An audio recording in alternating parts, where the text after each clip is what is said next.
nga ava peace ali ku mimwa gy'abantu nudes zifuse nudes mu baana ab'obuwala mwebale ku unitinga bannayuganda ne tugamba katubanoonye bamwe ba ava peace mukwana sibirimu ndeka sisobola appreciate you. Yeah, actually ekyo kintu tekirina funny. You know, I was actually unbothered nga nakivuddeko nga nakiwuliddeko naye neŋŋamba ye si bituufu, you know. Nengezolaba nga ekintu kifuuse serious neŋŋamba I think I need to talk about this thing. Kitegeera. Also those people bambi abakola ezo videos, you should know about how someone has built her brand. Abadde na hustlinze alinako bw'atuuse ofunye ekividiyo ekipanzepanze okitaddeko erinnya lye ddene bwe liti. Okitegeera. It is not good. You people, we struggle a lot for these things. So I do not think it's really the right way. Why not go handling them? Because of what money, there's no reason as to why we're tarnishing getting and get to that extent. Then also mind about our parents. So I do not think it's good to take her in that position. Banange mugenda kutula abazadde mugenda azadde mugenda baleeta pressure. Then also I thank God nti no, he has come to prevail ekintu kino like anyambye kwanza because natusekera nenga Mukama gwammanyi. You know this is not me, so please just prevail. So it's not you. It is not me. Okay. Like no muziba asobola okulaba nti no, that is not Ava. Even a fool can see that this is not Ava's weight. She has never gained this weight. This is not her. Kitegeera. Nyoka video wagirabyeko gwenga gw'omuntu gye baclaiminga gye bagamba mbuggu. At first waliwo yanyinyonnyodde nangamba I can't even send you. Nangamba there's no need of sending me a video because that is not me. Okay. Nangamba no, I'm just sending you not because I think it's not you or what, but just in case you have anyone ngayagala kupininga mugambi ya that is not me. Like you sure it's not even you, like you show them banange this is not so you didn't even watch the video. They sent me a video neze sazi mazenayo. I think nabenga as someone can send you then you just tap at it. Avokoze otyo yita mwene embeera after kuwulira bino byonna okoze ekyo giyitamu munange kyonsa teki like kibadde ng'ekigenda okumpazawenga naye out of the blue nagambye bugambi Mukama, like I just kept on praying to God. I was like, but God, I've not done this thing. Why are they imposing them? Like, why are they imposing it on me? I've not done this thing. Please prevail. I just since nsaba Mukama kati Mukama ali kunnyamba, at least you know air is cleared. Yeah. So obutambi bwe tebufulumangako anyway. I'm just asking. No. Tebufulumangako. Kale in case nga bufulumyeko kiki wandikoze? God forbid. Sagala natugende Ibra. God forbid. I do not think abantu bonna bebafulumiza obuntu they stay in the same condition. Olaba tekyabadde kituufu, but then there is a way it hits you neoba tokiriiko. It haunts you in a way nogamba bannange like omanyi omuntu osogenda mu depression maybe ebintu those people should mind about those girls bebonoonera bambi future. It's not good.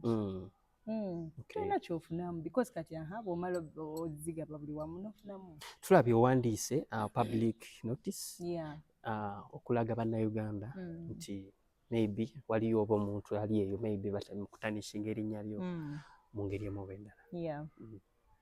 Ngitaddeyo. Kati at first nabadde unbothered naye nentukisa neŋŋamba but waliwo abantu ab'ekitiibwa seba bankubidde ne baŋŋamba hope this is not you. Neŋŋamba ekintu kino kiri serious. Waliwo abakubidde? Waliwo abankubidde, waliwo abansindikidde messages nyingi sinaba nazibikkula ezimu. Ne neŋŋamba people are this alert. Then nsooka ne ntuukawo. By the way Ibra, Mukama andaze nti ndi mukazi w'amaanyi. It was a blessing in disguise. Because at times otuuka ekiseera nga olaba ebintu biringa ng'ebyesibyemu naye Mukama n'agamba naye toyina nakukaaba. n'akulaga erinnya lye weriri because you can imagine like erinnya limu lye libadde everywhere okitegeera kikulaga nti no you are a big brand, you just need to keep yourself safe, abantu begendereze. Ne bano mikwano gyaffe abawala kati me I've been in a girls school, osobola okuddaawo maybe you feel comfortable around girls, olowooza mikwano gye they are like your sisters. Oli nakwata video nakwata essimu nakufilminga nakwata video ng'akulinze just omukoleko ka glitch bwe kati agambe najja jakkati. Naye gwe olowooza wali ali behind this ogezaako kubanga batanishinga erinnya lya Ava Peace mu ngeri emu oba endala? Simanyi, I don't think ng'afa ki ne simanyi sigala nnyo pininga abantu naye waba gyali bambi kibi, it is not good. Naye sisuubira cause nze nina we nali ne ndaba omukyalo omu gwe sigenda nange kwogera kyemmanyi omumanyi ate raba erinnya linnya ku Snapchat I think ne ku TikTok n'agamba nti essaawa yonna obutambi bwa Ava Peace atuweeyo. But that is not me bambi baaka bafuna bukyamu. That is not me. Okay. Ne Ava Peace, why kino ekintu kati kiri too much mu baana abawala? Kitegeera nakitegeera eringanga season eringanga ki naye si birungi. People should grow up. Ate also lovers obabeera ng'omuntu yenna yenna bwanga yali akusindikiddeko tomulinda ate at their prime ogyeyo ebintu oyagala mulabisa for what? Kati gwofunyeemu ki? Kale bonna bonna abakoze bye bakoze abo abawala, what did you get out of that? What did you get? Oluusi mumanyi n'okubyeteera koza mulimu abamu nga banoonya fame. Nange Ibra saakuzibwa bwe ntyo anything like that to happen to me. Ya Allah, never. Ekifaananyi kye babadde kye basiize gy'oli nti Ava Peace bwe butunulira abakyala abali mu ndongo muno nti ebiseera ebisinga mu bikoza maybe kwepromotinga oba kutambuza kayimba bwe bityo. Akayimba ko mukawulirize sigenda kabagaana okitegedde ndi omu kali buli wamu naye oyo siyenze. Maybe more music is coming. I have a new song that is coming out with Joshua Baraka. Okay. I have another one coming in with Elijah Chitaka. Yeah, a lot of music is coming. Okay. Well, era wenyini emabega kao a lot of saga yajjawo wakati wa manager wa sawa zino manager Jeff Chiwa omune Shiba Karungi about oboli yasoko twala munne mu koti ensonga z'obwannannyini ebbanga lyonna Shiba lyabeera mu TNS ne Jeff Chiwa ebbanga lyamala nga mu managinga wajjawo okusikangana emiguwa ku bwannannyini. Shiba nga Jeff kagamba ati ebbanga Shiba lyayimbira mu ngali mu TNS ya owning ennyimba ezo netugamba Ava Peace gwaliyo kati endagaano yo ne Jeff Chiwa cause kino maybe kiyinza okukuletera okuzibuka amaaso noga maybe ekyatuyamba nti nno kati maybe edda kyakati ekyaliwo ekya split nenze essaawa zino buli kimu ekyange nkifuna nga bwe nina kifuna. Nyinza obutabagamba nti nno mbu nfuna kino na kino bakyobamanya kiri nze kyekyange ekiriwa kyetwayogerako naye nze nkifuna era split bwebezze nze nfuna ekipimo kyange naye naafuna ekikyo like already byo biba byetemye edda like system yakyuka kati si bye biri ebyedda tinate tulina okulinda wenzijjayo then netugabana then bwe zijja buli omu afuna ku account esonze sente zange zifuna ku account yange era naye zazifuna ku account ye. Ennyimba z'okoledde anda z'okoze anda Jeff Chiwa gwenga gwe omuyimbi oyinako omugabo gwo? Of course, yes. Because I'm working with a company. I'm working under the company. I'm working with a company and I'm working with Jeff. So fetwine integeraganya yaffe. Gye mwategeeragana mu buwandiike oba? Mu buwandiike. Kuba bino oyinza okuba obyogera wano Ava but with time ne mutandika okubeera nga mutandika okwajuwinga. But we are good. We are okay. Okay, and also I think it also comes with simanyi naye nze nebaza mukama nti nze ekyange kyekiba kyekyo saga nnyo kusika muguwa walayi nze byenfaanana si byendi walayi nze ekintu era nze ngamba bugera mukama nze kino kyekibadde ekyange saga nnyo ebintu byakusika muguwa endaba nga kigenda kutabukamu nnyo na mukama gwamanyi kino kyekyange kantwale ekyange ekiba nga sifunye osanga tekibadde kirina kuba bwe kityo kubanga at times but you don't have to also forget that ono omuntu yakusanga tolina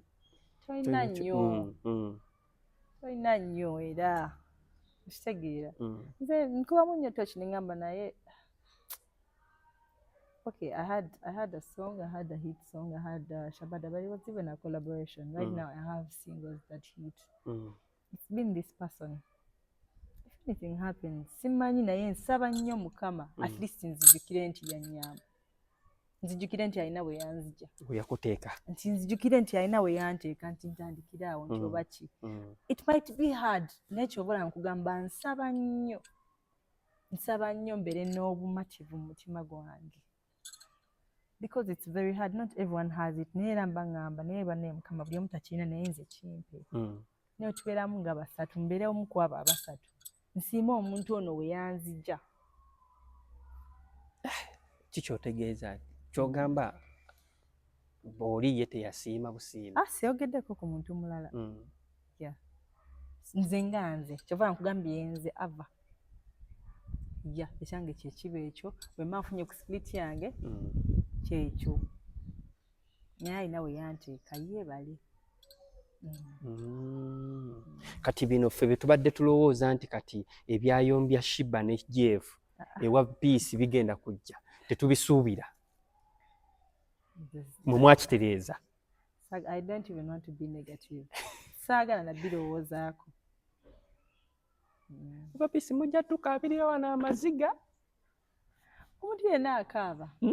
Omuntu yenna akaaba. It's normal. Naye nkugambye ekintu kiri Ibra. Just jjukira. Ogambe naye. Singa saalina n'omuntu. Andibaddewo. I do not have I do not have to advise those people. Nze kyemanyi muli. Basa otuula ne bakimaliriza. Nze kyemanyi kyaka kyangu. Basa otuula ne bakimaliriza. Omanyi at times tekirina ku bantu bano abalala. Kiri on the other two people. Bo nga bo basa okimala. Tebeetaaga na kuyingiza mu bantu bano balala. Batula ne bagamba kino. Same on those matters. Ez'oluyimba split is oluyimba olwo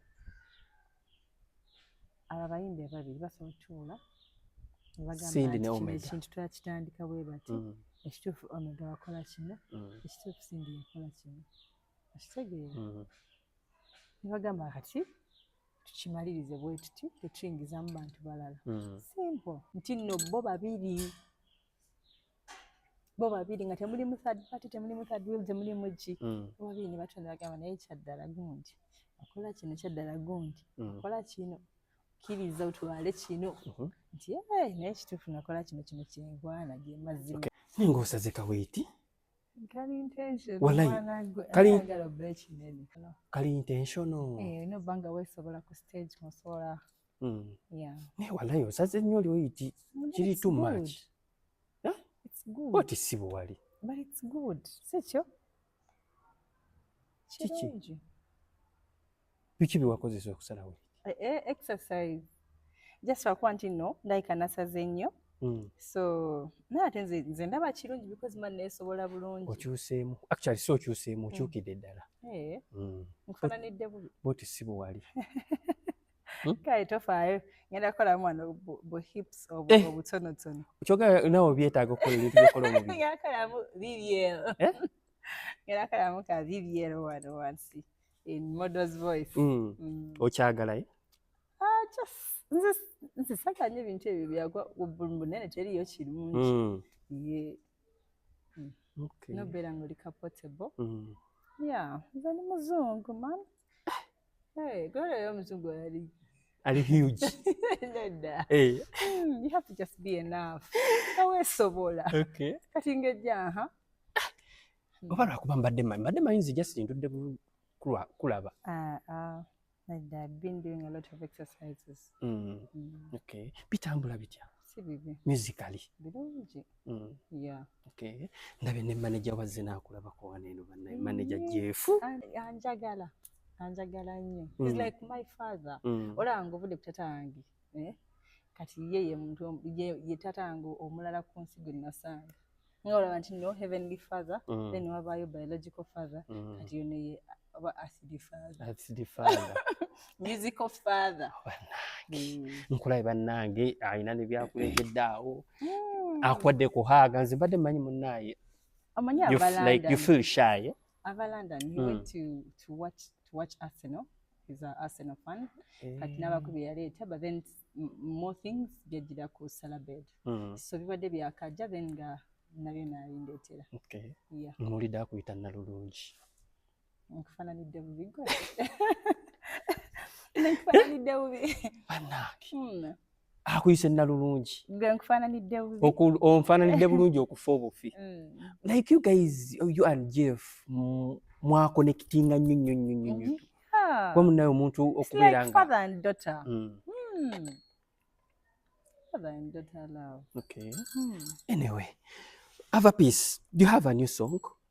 Oli mu kubanga lutambula. Yeah. Baluyita Ndyomu. Ndyomu like Ndyomu anyirira ku kyalo Nalulungi. Ndyomu atalabika kyalo. Ndyomu atagaza ennumi ku kaalo. Kati waliwo eri gy'otera okukola mu challenge. Verse eri gy'otera okukola mu challenge. Nze ndekaddiya gwe kyamukaddiya ndi muto sagala kumanya kyakukaddiya. You are fino, I'm the new queen of the area. Feva musayi muto tukiringa ne Betania. Oh my goodness. Ne bani? Ne Betania. Ne Betania. Ate nga tukimanya Etania mukwano nnyo gwa mukulu. Etania is like a real sister. Bambi she's so good. Era bambi mukama abayambe bayita mu kino ekiseera ne Joshua. Yeah. Okay. Bakyamukadde abani kikyo wali otegeeza? Bakyamukadde ameni nali ntegeeza bad mind. Buli muntu ali eyo nga bad mind saani gwe. Ali kyamukadde. Okay. Abantu baali balowooza maybe ava peace ka speed kakenderamu nko somehow. Ate batya. Musically. Really? Ekyo kibi nnyo okuba nga balowooza bwe batyo because nze nga bwe nabagamba monthly every month nkyakipinze pesi yange era nebaza Jeff oyo. Tagwa mu maanyi tusigaa tupushinga buli omu apushinga ebintu si byangu n'omwaka ogulaba obwavu bungi election ya ate wuyo Ebola abantu bannange musanitizing. Yeah, musobola okubeera nga mwetangira obulwadde. Biki at the moment byosinga okuba nga weebaza Jeff since you joined his management? Banange Jeff mwebaza buli kimu. Banange simanyi. I don't know, mwebaza buli kimu. My life has changed a lot. Bintu bingi to an extent that bwe mbirowoozaako I even get emotional. Man. Yeah. Binge. That's what I can say. But thank you, Jeff. I can't stop thanking Jeff. Omanya abantu bali bagamba omutijisa kibi. But kati wa start kijisa yentijise gwe. Ntijise gwe oba onize amale God forbid. Abantu mwagala nnyo beebazanga bavuddewo. It is bad. Omuntu mwebaze. You give him or her like her flowers, his flowers. Hey. Naye like abere akimanye nti kati naye ali appreciated enough. Omanyi people have bad mind nti ebiseera ebisinga bamanaging abakyala bamanaginga ate ne bamanaginga n'ebintu ebirala. Yes, on your side kiri kitya because people have that mindset. Mukama mulungi.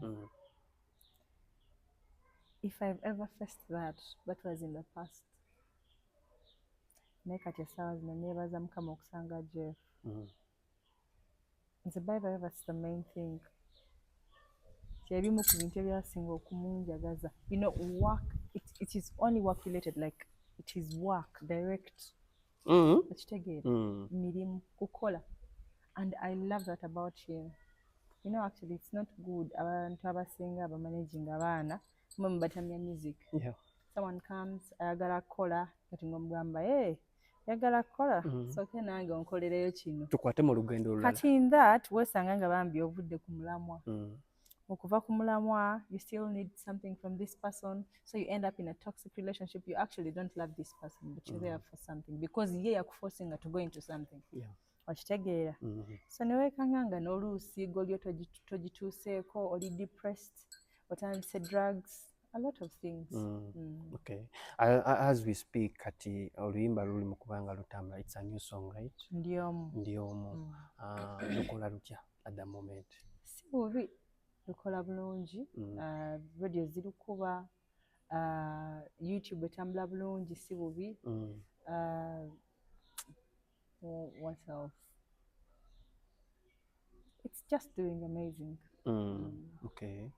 Ennaku zino abantu bwe walinga okutera okuba nga otambula nabo mu ndongo eno bwe tuyita katukite ba girlfriends ate nga bayimbi banno.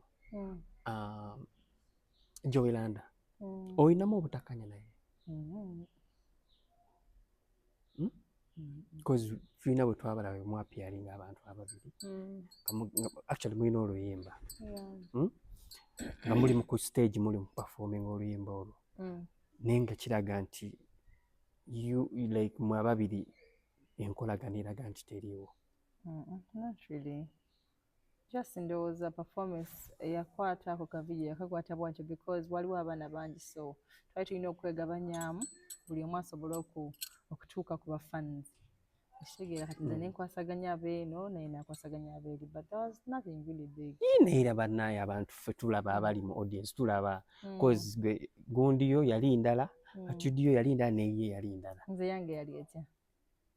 Temwebuuza nako yadde yagamba nti nemwekuba emigongo mwenna ono n'adda eri n'ono n'adda eri. Yes. Munnange tekyali kukuba mugongo. Mwe mwakitaba bubi ate. Yeah. Ne big up temwebuuza nako. Mwebuuzaako? Be frank. Ava. Yeah. Twebuuzaako. Okakasa?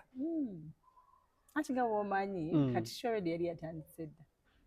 Kati nze nasooka somewhere I had an issue. Nga nasooka ku ddwaliro. So nabasanga nga already bali kuyimba. Like actually nga bamaze okuyimba. So nze natuuka nnyimba. And then after ne batutuuza like for that interview. Then after ate ne tuvaawo. So we didn't get that much time. Naye nga concert twebuuza nako. Okimanyi nze ko egundi naliko. Waliko watya? Okimanyi esho naliko. Olimba. Kati gwe twagamba tewatulaba nti twebuuza. Ate mwebuuza, my dear. Temwebuuza. Ate batya kwekalayisawo kikyo kiki? That's your problem. Naye temucreating anamu ebyo bintu. It's not good. Tubere wamu. But are you in good terms? Yeah, I think we are. You think olowooza bulowooza? Sirowooza naye kyekyo. Anyway. Nenga bw'omanyi bambi ndowooza growth. Amalayo abantu batuuka ne bakula. Abantu batuuka ne bakula. You have family. Oluusi olina relationship kiri ekikutwala. Olina abazadde. Tugeze nga bw'omanyi kati abazadde baffe batuuse mu gundi zirwalalwala.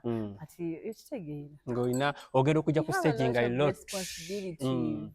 Like you have a lot on mind. Ekitegeera. Are you in a relationship? N'ekiki. Are you in a relationship? Mbuuzi nze nsoose okubuuza. Are you in a relationship? Onanziramu gwe. Nze nja kuddamu.